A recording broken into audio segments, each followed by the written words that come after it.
Challenge evaluation कैसे करें। आपके अंक चैलेंज इवैल्यूएशन में क्या बढ़ेंगे या नहीं बढ़ेंगे, इसके बारे में हम इस वीडियो में आपको बताने वाले हैं। जय हिंद, नमस्कार। आप सभी का स्वागत है आपके अपने यूट्यूब चैनल प्रयागराज एजुकेशन पर। प्रोफेसर राजेंद्र सिंह रज्जू भैया विश्वविद्यालय की तमाम अपडेट्स सबसे पहले, सबसे सटीक और सबसे तेज़ प्रयागराज एजुकेशन एकमात्र यूट्यूब चैनल है जो आपके हर एक पॉइंट को स्पष्ट रूप से क्लियर करता है। तो चलिए इसके बारे में आपको बता देते हैं। टेलीग्राम चैनल का लिंक डिस्क्रिप्शन बॉक्स में है, वहाँ जुड़ जाइएगा ताकि हर अपडेट आपको सटीक रूप से मिलती रहे। यह विश्वविद्यालय की वेबसाइट है prsu.niv.ac.in। इस पर आएंगे तो ये विश्वविद्यालय की नीचे स्क्रॉल करेंगे तो नीचे ऑप्शन में आप जाएंगे तो आपको एक ऑप्शन मिल जाएगा स्टूडेंट ऑनलाइन सर्विस का। इस पर आपको क्लिक करना है। इस पर क्लिक करेंगे तो थोड़ा सा यहाँ पर रुकिए और एक एक बातों को स्पष्ट रूप से जान लीजिए कि चैलेंज इवैल्यूएशन क्या है, स्क्रूटनी क्या है, व्यू आंसर बुक क्या है। आपको इन तीन की आवश्यकता होगी।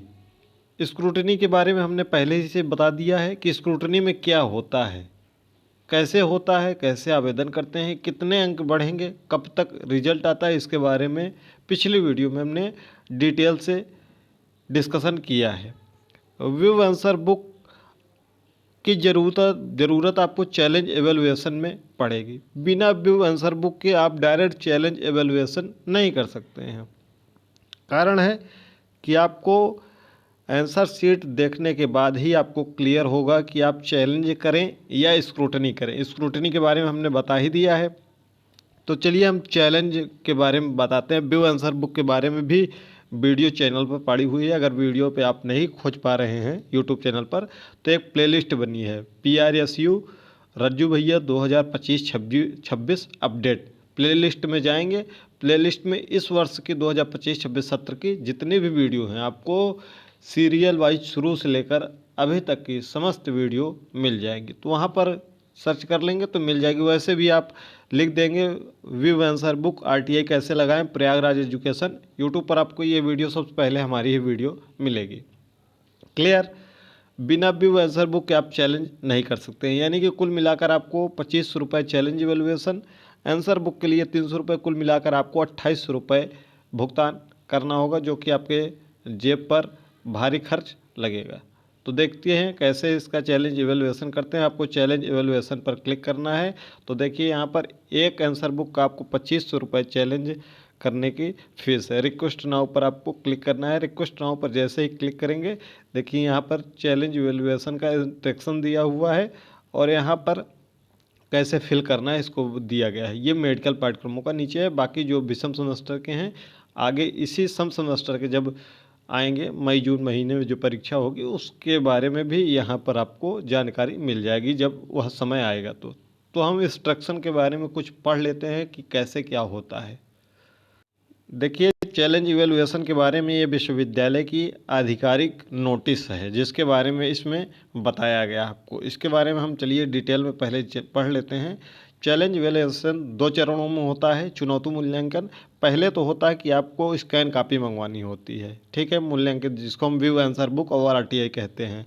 अगर आप मूल्यांकन से संतुष्ट नहीं हैं, अब असंतुष्ट हैं, तभी आप पुनर्मूल्यांकन करें, अन्यथा आपका पैसा बर्बाद होगा। क्लियर। ये चैलेंज इवैल्यूएशन आप देख सकते हैं यहाँ पर लिखा हुआ है कि पहला जो चरण है यानी कि व्यू आंसर बुक का, जिसको हम RTI कहते हैं, इसको 30 दिन के अंदर कर सकते हैं और 300 रुपये प्रति प्रश्न पत्र ऑनलाइन जमा करना होगा और आपको कॉपी आपके मेल पर ऑनलाइन भेज दी जाएगी। ये तो पहला चरण हो गया जिसके बारे में हमने पिछली वीडियो में बताया भी था। अगर आपने नहीं देखा है तो आप जाकर चैनल पर देख सकते हैं। जब आप संतुष्ट नहीं होंगे तो दूसरा आपका है चुनौती मूल्यांकन। परीक्षा परिणाम घोषित होने के 45 दिन के अंदर ऑनलाइन आवेदन कर सकते हैं। यानी कि आपको परीक्षा परिणाम अगर 30 जनवरी को घोषित हुआ है तो यहाँ से 45 दिन और ऐड कर लीजिए, यानी कि लगभग 15 मार्च के आसपास तक आप ऑनलाइन आवेदन कर सकते हैं। जिनका परीक्षा परिणाम 21 फरवरी को घोषित हुआ है उसका 45 दिन ऐड कर देंगे तो लगभग 31 मार्च के आसपास तक या 28 मार्च के आसपास तक यह तिथि पहुंच जाएगी। यानी कि 45 दिन तक आप ऑनलाइन आवेदन कर सकते हैं। इसके परीक्षा परिणाम चुनौती मूल्यांकन के लगभग अप्रैल के मध्य तक जारी होंगे। वह आपके परीक्षा परिणाम में डायरेक्ट अपडेट हो जाएगा अगर आपका नंबर बढ़ेगा, आपने अगर चुनौती मूल्यांकन किया है। ठीक है, इसके लिए आपको 2500 रुपये प्रति प्रश्न पत्र के दर से ऑनलाइन जमा करना होगा। क्लियर, एक पेपर का। इसकी प्रक्रिया क्या है इसको जान लेते हैं। प्रत्येक प्रश्न पत्र के चुनौती मूल्यांकन के दूसरे चरण हेतु कम से कम 4 विषय विशेषज्ञों परीक्षकों की एक नामावली संबंधित विभागाध्यक्ष के माध्यम से परीक्षा नियंत्रक द्वारा कुलपति को प्रस्तुत की जाएगी। यानी कि 4 विशेषज्ञ होंगे जिसमें से 2 विषय विशेषज्ञ इसका मूल्यांकन करते हैं। कितने विषय विशेषज्ञ? 2 विषय विशेषज्ञ। विषय विशेषज्ञ का तात्पर्य है अगर आपने केमिस्ट्री में चुनौती मूल्यांकन किया है तो आपके केमिस्ट्री विषय का जो विषय विशेषज्ञ होंगे वह इसका मूल्यांकन करेंगे। क्लियर।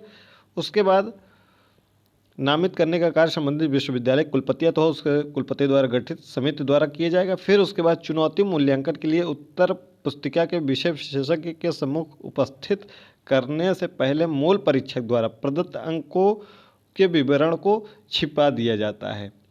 यानी कि जो आपके स्कैन ओमार में उत्तर पुस्तिका में लिखा हुआ है कि आपको पहले प्रश्न में 1 नंबर दिया है, दूसरे में 2 नंबर दिया है, तीसरे में 5 नंबर दिया गया है या 3 नंबर दिया गया है, इसको छिपा दिया जाता है, इसको हाइड कर दिया जाता है। ठीक है, इसको हाइड कर दिया जाता है। तब उसके बाद 2 परीक्षक इसका मूल्यांकन करते हैं। ठीक है, तो छाया प्रति से मूल्यांकन होता है। ठीक है, उसकी 2 छाया प्रतियाँ तैयार करवाई जाती हैं, उन्हीं नामित विषय विशेषज्ञों के सम्मुख प्रस्तुत किया जाता है। जो आपकी आंसर शीट है उसकी फोटोकॉपी से उसका मूल्यांकन करवाया जाता है। फिर दोनों विषय विशेषज्ञों का औसत निकाला जाता है। फिर औसत अंतिम रूप से स्वीकृत होगा, अंक पत्र में देय होगा जो औसत निकलेगा। ठीक, चाहे वह मूल प्राप्तांकों से कम हो या अधिक हो, वही दिया जाएगा। यदि औसत और मूल प्राप्तांकों को 20% से अधिक का अंतर होता है तब परीक्षार्थी द्वारा जमा किए गए शुल्क 2500 रुपये में से 1000 की धनराशि काटकर शेष परीक्षार्थी को वापस कर दी जाती है।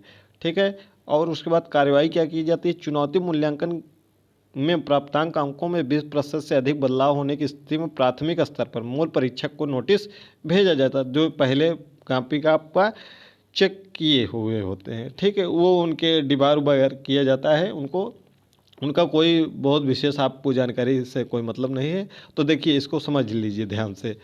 अगर आप मान लीजिए 75 में से 13 अंक आपको मिला है, ठीक है, फिर आपको जो पहला परीक्षक चुनौती मूल्यांकन करेगा अगर उसने आपको दे दिया अंक 25 अंक दे दिया, ठीक है, और दूसरे परीक्षक ने आपको 20 अंक दे दिया तो आपका ये कितना अंक हो गया? 45 अंक हो गया। इसको ऐड कर दीजिए। फिर इसका औसत निकालेंगे यानी कि 2 से डिवाइड कर देंगे। 2 से डिवाइड करेंगे तो आपका कितना अंक हो गया? 22.5 अंक, यानी कि लगभग आपको 23 अंक दिए जाएंगे।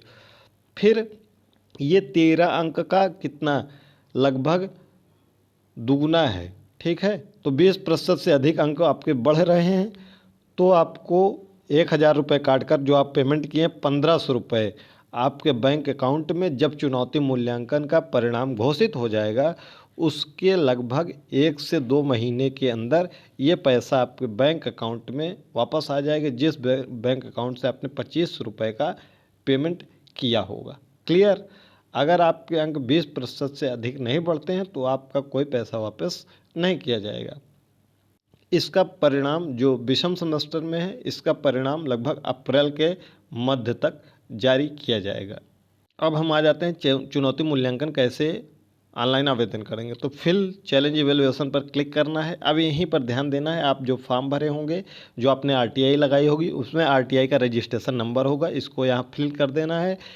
उसी में जो RTI लगाए उसी में पेमेंट रेफरेंस नंबर एक लिखा होगा, नीचे आप देखेंगे तो लिखा होगा पेमेंट रेफरेंस नंबर, उसको फिल कर देना। और उसके बाद आपकी कॉपी का जो बार कोड है उसको यहाँ पर फिल कर देना है। ठीक है, फिर कैप्चा, उसके बाद सबमिट कर देना है। फिर 2500 रुपये का आपको ऑनलाइन आवेदन करके भविष्य के सुरक्षित रूप में उसको रख लेना है। कोई आवश्यकता पड़ती है तो और इसका मूल्यांकन लगभग आपका मार्च में शुरू हो जाएगा, मध्य मार्च से, और आपका इसका परिणाम अप्रैल महीने में देखने को मिलेगा चैलेंज एवेलुएशन का, और डायरेक्ट उसी पर अपडेट हो जाएगा जहां आपका परिणाम घोषित हुआ है।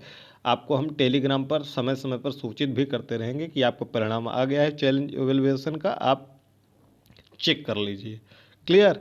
तो आप चैलेंज तभी करिएगा जब आपको लगे अपने विषय विशेषज्ञ से, अपने कक्षाध्यापक से, अपने सहपाठी बंधुओं से अपनी कापी मंगवाने के बाद उनसे राय ले लीजिएगा, तभी आप चैलेंज करिएगा, अन्यथा आपका 25 रुपये डूब जाएगा, आपका नंबर भी नहीं बढ़ेगा। तो थोड़ा सा ध्यान रखते हुए अपने अध्यापक से एक बार कापी मंगवाने के बाद ज़रूर संपर्क कर लीजिएगा और उनसे राय मांग लीजिएगा कि हम चैलेंज करें या ना करें। वह ज़रूर ही आपको सार्थक सुझाव देंगे और आपका अंक अवश्य ही बढ़ेगा। स्क्रूटनी में आपके अंक नहीं बढ़ते हैं। स्क्रूटनी के बारे में हमने बताया भी है पिछली वीडियो में कि स्क्रूटनी में केवल जो अंक जोड़े नहीं गए होते हैं या जो मूल्यांकन जिस प्रश्न का नहीं किया गया होता है वही 2 कार्य होते हैं। तो स्क्रूटनी में आपके नंबर बढ़ने की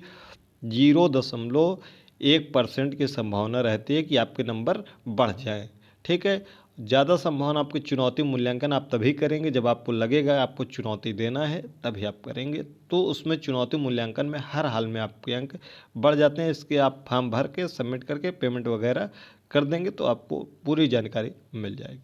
तो मिलते हैं अगली वीडियो में। चैलेंज इवैल्यूएशन में आपका जो भी परिणाम रहेगा आगे हम आपको टेलीग्राम पर समय समय पर सूचित करते रहेंगे। लिंक डिस्क्रिप्शन बॉक्स में। अगर टेलीग्राम से नहीं चलाते हैं तो व्हाट्सअप चैनल चलाते होंगे, लिंक डिस्क्रिप्शन बॉक्स में है। व्हाट्सअप नंबर आपका न तो एडमिन देख पाएगा न कोई सदस्य देख पाएगा, तो सिक्योर व्हाट्सअप चैनल है, वहाँ से आप जुड़ सकते हैं। दोनों का लिंक डिस्क्रिप्शन बॉक्स में दिया हुआ है। तो मिलते हैं अगली वीडियो में। वीडियो को लास्ट तक देखने के लिए बहुत बहुत धन्यवाद।